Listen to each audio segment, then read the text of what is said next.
The test is in 4 parts: Part 1, Part 2, Part 3, and Part 4. Now look at Part 1. Part 1. You'll hear a conversation between Alan and Gianna, the office counsellor of a company. First, you have some time to read questions 1 to 6.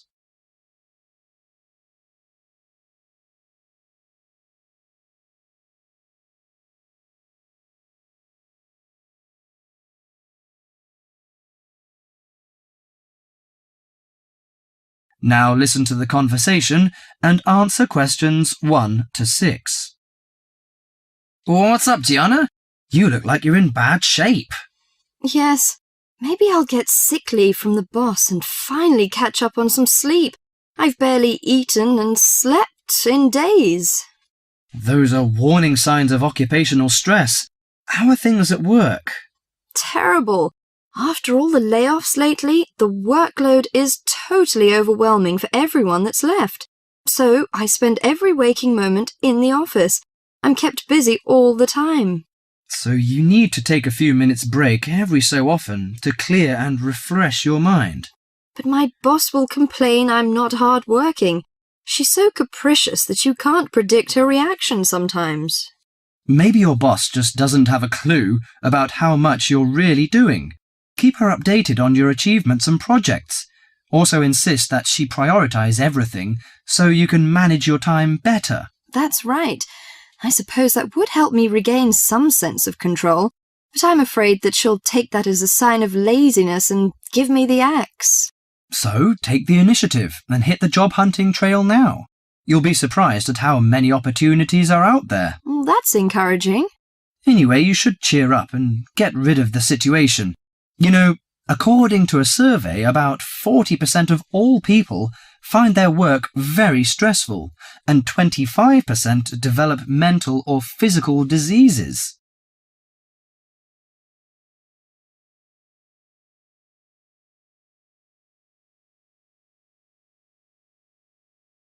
Before you hear the rest of the conversation, you have some time to look at questions 7 to 10.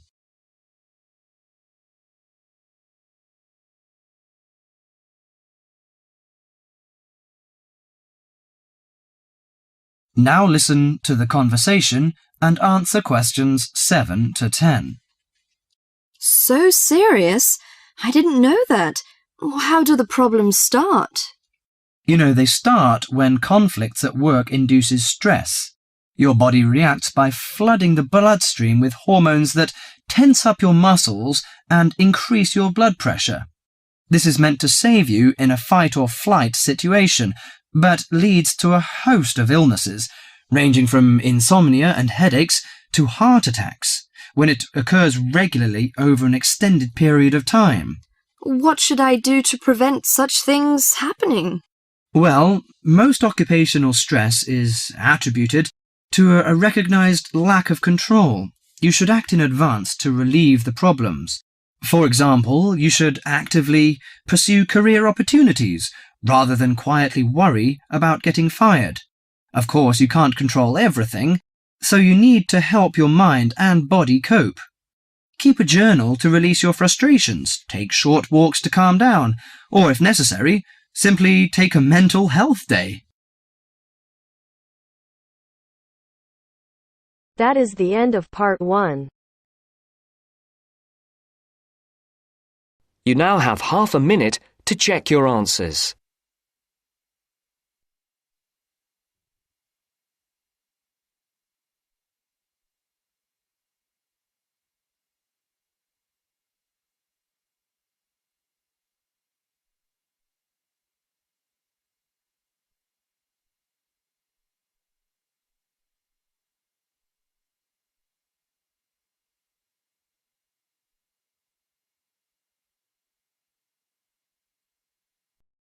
Now turns to Part 2. Part 2. You will hear two students discussing a project on international festivals with their tutor. First, you have some time to look at questions 11 to 15.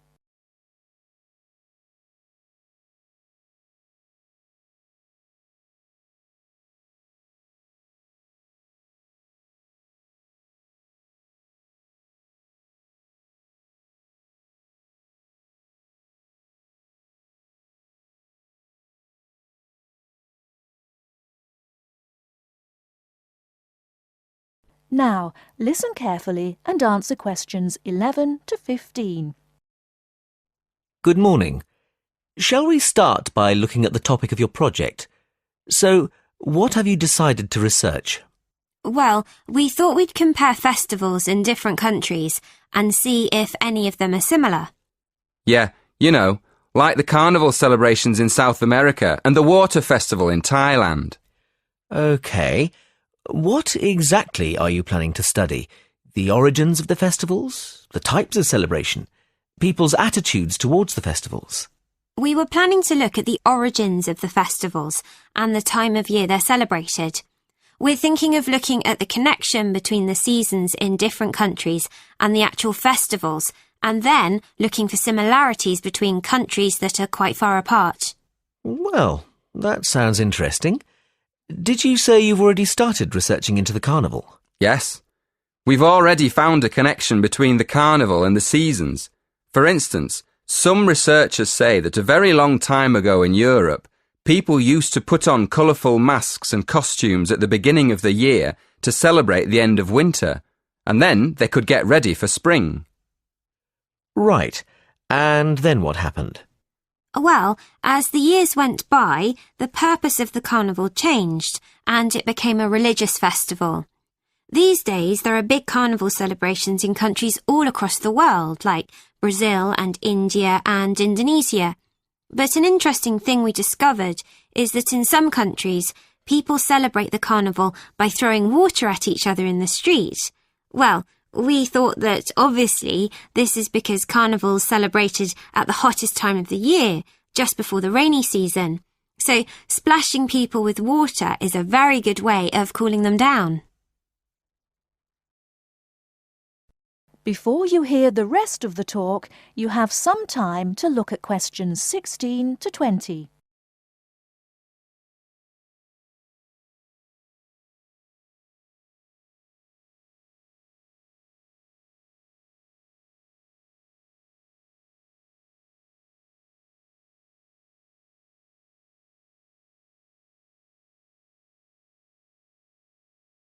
Now listen and answer questions 16 to 20. Now listen and answer questions 6 to 10. Yes, that makes sense. Did you look into any other festivals? Yes, we did. What we're planning to do is more research into water festivals. We found that in Asian countries, where there aren't any carnival celebrations, there are still festivals that involve people splashing each other with water. Actually, we found references to them in Burma, Thailand, Vietnam, China, and Japan. But we also found a reference to a water festival in Mexico. So we thought we'd look into that a bit more and see if we can find any similarities between these countries. We realised that water is more than just a way of cooling people down in hot weather. It also has a lot of different religious meanings and purposes. For instance, we found that in some societies, water can mean life or wealth or just luck. Yes, and another thing we found out is that these water festivals often celebrate the beginning of the new year, just like the original celebrations hundreds of years ago before the carnival. So, up to now, we found that the carnival and the seasons are linked by ancient traditions, and that water plays an important part in the celebrations.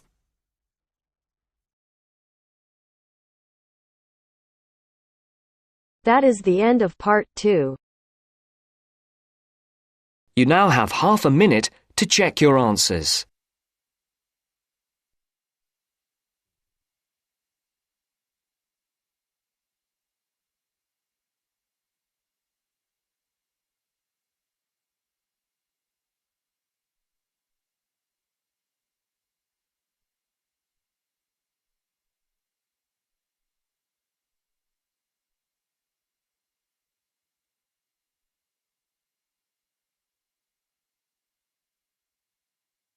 Now turns to part 3. You will hear part of a talk on cultural research. First, you have some time to look at questions 21 to 26.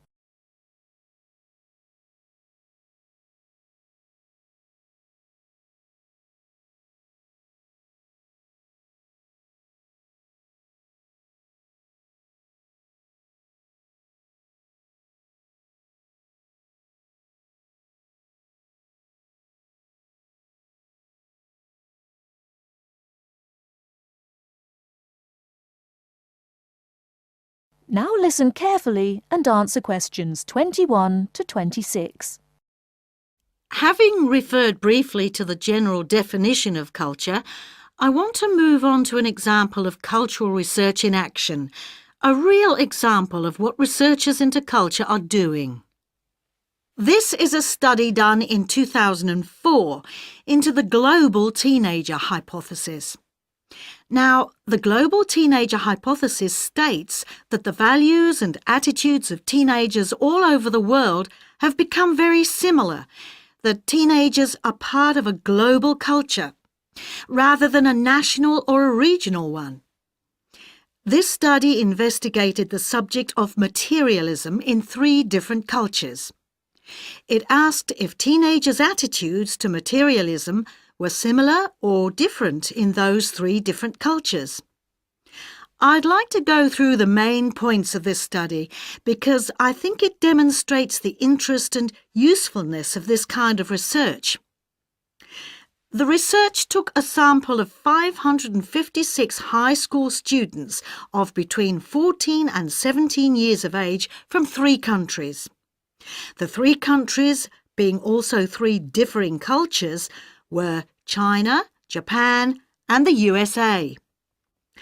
The high schools were in medium-sized cities, and the students came from middle-class areas. There were 172 respondents from China, 168 from Japan, and 216 from the USA. The students were asked to reply to a questionnaire or survey, which consisted of 7 statements. They were asked to say if they agreed or disagreed with the statements. The questionnaire was filled in during the students' regular class time. I'll give you some examples of the statements in the questionnaire. And, by the way, if you want to look into this in further detail, I've got the reference here. Let me see. Oh yes, it's the International Journal of Consumer Studies, Volume 28, Number 4, of September 2004. The first statement was, "It is really true that money can make you happy." Respondents were asked, as they were asked about all the statements, to give their answer on a scale of 1 to 7. 1 on the scale indicated, "I strongly disagree." 4 on the scale was neutral. And 7 on the scale was, "I strongly agree." The second statement was, "My dream in life is to be able to own expensive things." And the 5th was, "Having the right possessions is the most important thing in life." Let's look at some of the results. Before you hear the rest of the talk, you have some time to look at questions 27 to 30.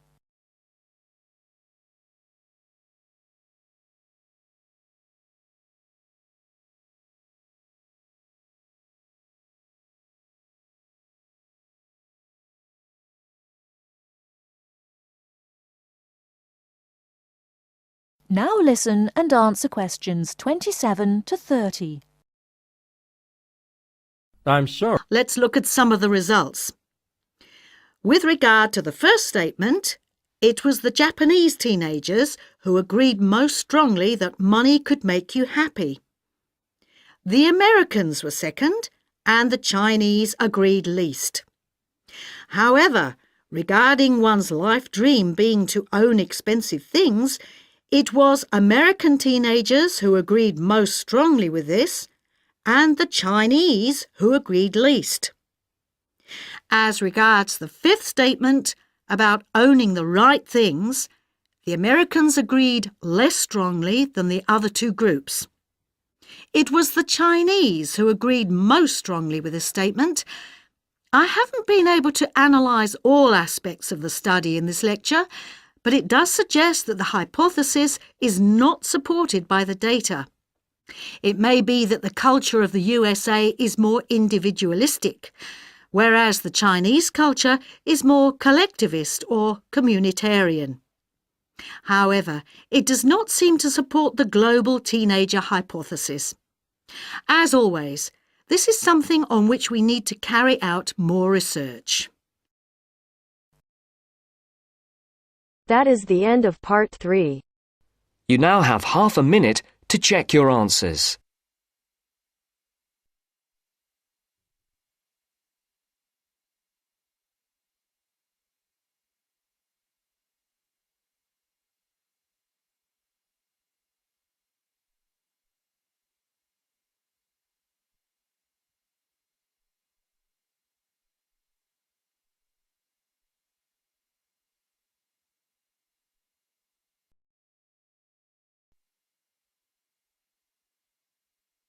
Now turns to part 4. Part 4. You are going to hear a talk about the English pubs. As you listen, complete the notes below. First, you have some time to look at questions 31 to 40.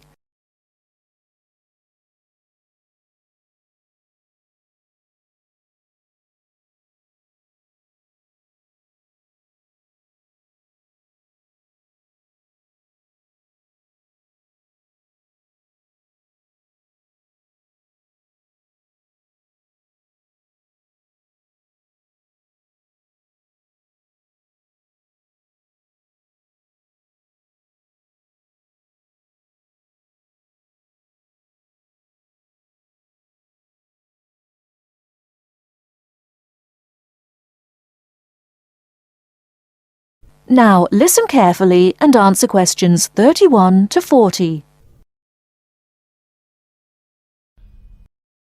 In English pubs, the food is usually plain but of good quality.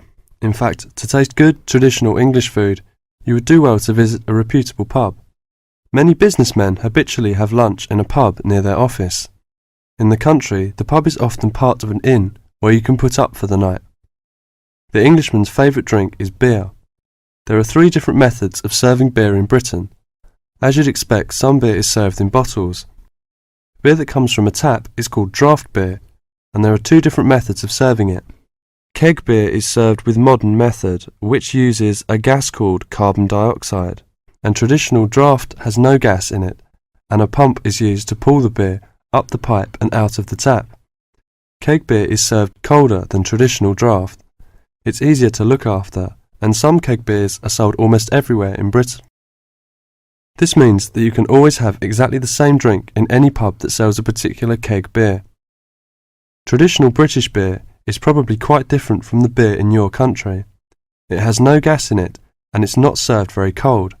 But this is not a mistake. Traditional beer drinkers will tell you that this allows you to taste the beer better.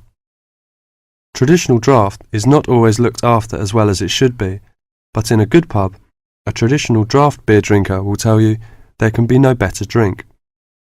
There are a lot of different breweries, companies that make beer, in Britain, but they make the same types of beer, and you can see them in the list below. Lager is the kind of beer that is common in many countries. Normally keg is served cold. Strong lager is often available in bottles. Bitter is the most popular kind of British beer. It tastes slightly bitter and can be keg or traditional draft. Most pubs have more than one kind. Guinness is a thick, almost black, bitter-tasting Irish beer. Pale ale is less strong and a bit sweeter than bitter, and often is keg.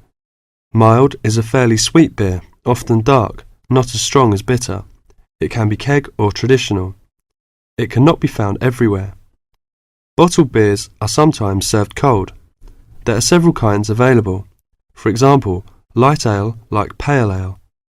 Brown ale is a brown, often rather sweet beer. Stout is a very dark beer. Law regulates the pub's opening times. Local variations are possible, but usually a pub is open from 11:30 to 3 o'clock, and from 5:30 to 10:30 or 11 o'clock. Betting is forbidden in pubs.